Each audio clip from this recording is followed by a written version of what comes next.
नमस्कार। आज मैं आपको राजा श्वेतकी और अग्नि के असंतुलन की कहानी सुनाऊंगा। प्राचीन काल में एक महान और धर्मात्मा राजा थे जिनका नाम श्वेतकी था। वे अपनी प्रजा का पालन पोषण धर्म पूर्वक करते थे, लेकिन उनकी सबसे बड़ी निष्ठा और भक्ति अग्निदेव के प्रति थी। राजा श्वेतकी ने अपने जीवन में इतने अधिक और लगातार यज्ञ किए कि उनकी प्रसिद्धि तीनों लोकों में फैल गई।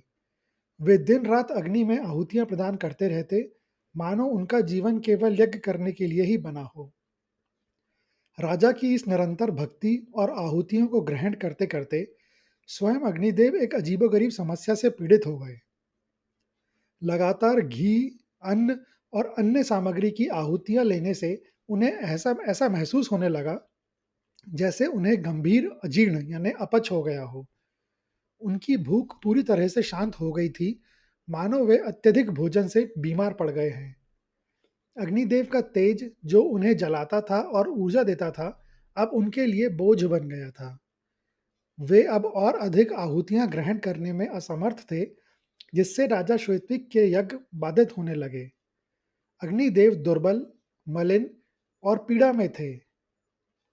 अग्निदेव इस विचित्र बीमारी से बहुत चिंतित हुए। उन्होंने अपनी पीड़ा लेकर सृष्टिकर्ता ब्रह्मा जी के पास शरण ली। ब्रह्मा जी ने अग्निदेव की व्यथा सुनी और मुस्कुराते हुए कहा, हे अग्निदेव, तुम्हारी यह दशा राजा श्वेतकी की अत्यधिक आहुतियों को ग्रहण करने से हुई है। तुम्हारा पेट भर गया है। तुम्हें इस अजीर्ण से मुक्ति पाने के लिए अब एक विशेष भोजन की आवश्यकता है। तुम्हें खांडव वन को जलाना होगा। उस वन में बहुत सारे दुष्ट नाग, राक्षस, पिशाच और अन्य क्रूर प्राणी निवास करते हैं। जब तुम उस वन को जलाकर उन दुष्ट प्राणियों का भक्षण करोगे, तो तुम्हारी ये अजीर्णता दूर हो जाएगी और तुम्हारी शक्ति, जो अब असंतुलित हो गई है, फिर से संतुलित हो जाएगी। यह तुम्हारे लिए एक प्रकार का पाचक होगा। अग्निदेव ने ब्रह्मा जी की सलाह मान ली और खांडव वन को जलाने के लिए पहुंचे। खांडव वन कोई साधारण वन नहीं था। यह देवराज इंद्र के अधीन था और इंद्र उस वन के प्राणियों की रक्षा करते थे, क्योंकि उस वन में इंद्र के अनेक मित्र और प्रिय प्राणी रहते थे। जैसे ही अग्निदेव ने अपनी भयंकर लपटों से खांडव वन को जलाना शुरू किया, आकाश में काले बादल घिर आए और इंद्र ने तुरंत भयंकर वर्षा करके अग्नि को बुझा दिया। इंद्र अपने वन और उसमें रहने वाले जीवों की रक्षा कर रहे थे। यह कई बार हुआ।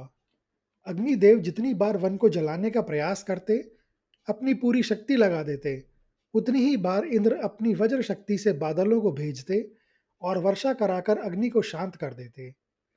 अग्निदेव इससे और अधिक परेशान हो गए और उन्हें ब्रह्मा जी के पास वापस जाना पड़ा।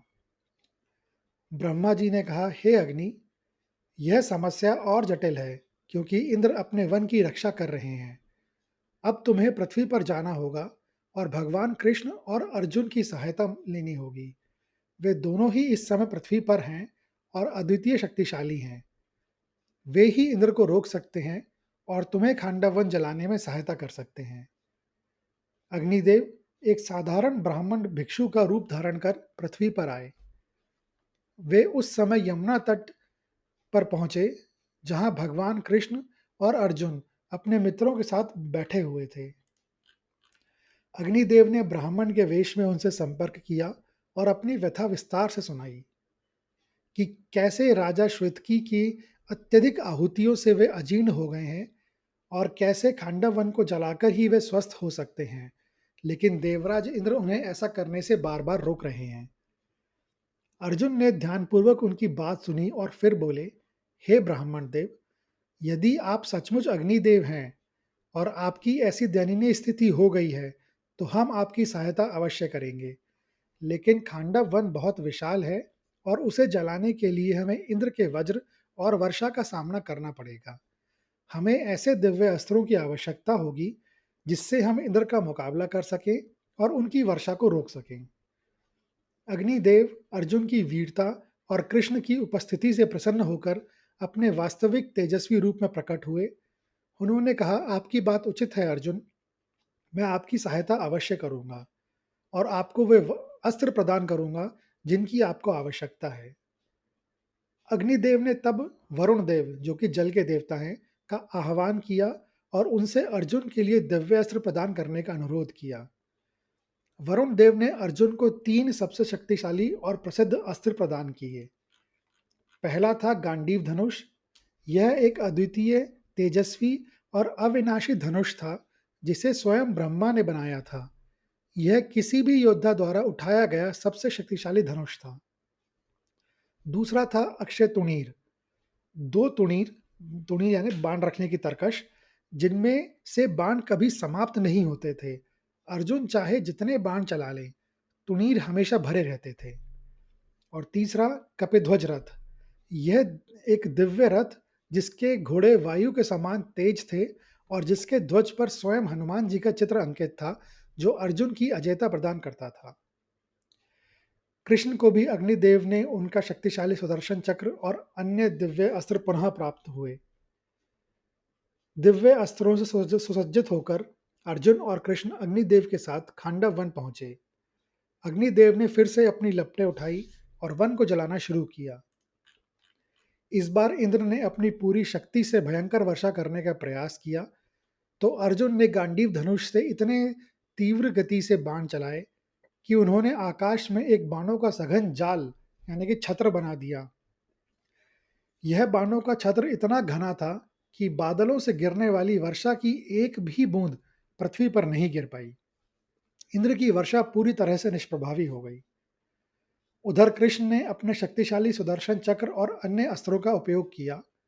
उन्होंने वन से भागने की कोशिश कर रहे सभी दुष्ट नागों, राक्षसों और अन्य क्रूर प्राणियों को रोक दिया और उन्हें अग्नि में भस्म होने से नहीं बचाया। जो कोई भी बाहर निकलने का प्रयास करता, कृष्ण उसे अपने अस्त्रों से रोक देते। इस प्रकार अग्निदेव ने खांडव वन को पूरी तरह से जला दिया। वन में रहने वाले सभी दुष्ट प्राणी भस्म हो गए और अग्निदेव उन सभी का भक्षण करके स्वस्थ हो गए। उनकी अजीर्णता पूरी तरह से दूर हो गई और उनका तेज और शक्ति फिर से संतुलित हो गए। वे राजा श्वेतकी की आहुतियां ग्रहण करने के लिए फिर से तैयार थे। अग्निदेव ने राजा श्वेतकी को भी आशीर्वाद दिया कि उनकी भक्ति और यज्ञों का फल उन्हें प्राप्त होगा और उन्हें अब और अधिक यज्ञों की आवश्यकता नहीं होगी। उन्होंने अर्जुन और कृष्ण का आभार व्यक्त किया और उन्हें दिव्य आशीर्वाद दिए।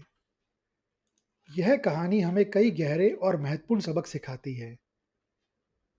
पहला, अति का दुष्परिणाम। किसी भी चीज की अति, चाहे वह कितनी भी अच्छी क्यों ना हो, जैसे कि अत्यधिक यज्ञ, संतुलन बिगाड़ सकती है और अनअपेक्षित समस्याएं पैदा कर सकती है। दूसरी, कर्मों का फल। राजा श्वेतकी के शुभ कर्म भी अनजाने में अग्निदेव के लिए समस्या बन गए थे, जिससे पता चलता है कि हर क्रिया का कुछ ना कुछ प्रभाव होता है। तीसरा, देवताओं का संतुलन। यह दर्शाता है कि कैसे ब्रह्मांड में प्राकृतिक और आध्यात्मिक संतुलन बनाए रखने के लिए देवता हस्तक्षेप करते हैं। चौथा, भगवान का सहयोग और शक्ति। कृष्ण और अर्जुन का अग्निदेव की सहायता करना यह दर्शाता है कि कैसे बड़े लक्ष्यों की प्राप्ति करने और धर्म की रक्षा के लिए दिव्य शक्तियों का सहयोग आवश्यक है। यह अर्जुन को गांडीव जैसे महान अस्त्रों की प्राप्ति का भी प्रसंग है। और दुष्टों को नाश। खांडव वन के दहन से जहां दुष्ट शक्तियों का नाश हुआ, वहीं एक नए संतुलन का मार्ग भी प्रशस्त हुआ। यह वीडियो देखने के लिए धन्यवाद। अगर आपको यह कहानी अच्छी लगी हो, तो कृपया इसे ज़्यादा से ज़्यादा लोगों के साथ शेयर करें, लाइक करें व चैनल को सब्सक्राइब करें। कमेंट्स बॉक्स में लिखें, ओम ब्रह्माय नमः।